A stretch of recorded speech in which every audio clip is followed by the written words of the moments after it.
మరి ఈ సామాజిక న్యాయం జరగాలంటే బీసీ రాజ్యాధికారంలోకి రావాలంటే బీసీ పరపతి సంఘాలు very very most important. BC community హాల్లో వెరీ వెరీ మోస్ట్ ఇంపార్టెంట్. కులగణం వెరీ వెరీ మోస్ట్ ఇంపార్టెంట్.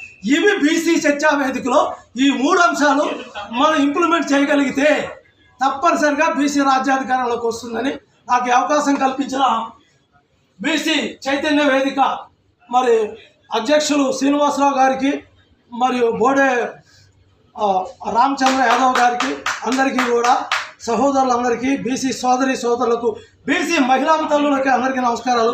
ఒకటి మట్టి చెప్పగలను, ఈ సమావేశంలో తెలంగాణలో రగులుకుంది బీసీ ఉద్యమం, ఇప్పుడు ఆంధ్రప్రదేశ్లో రగులుకుంటుంది బీసీ కార్సిచ్చుల.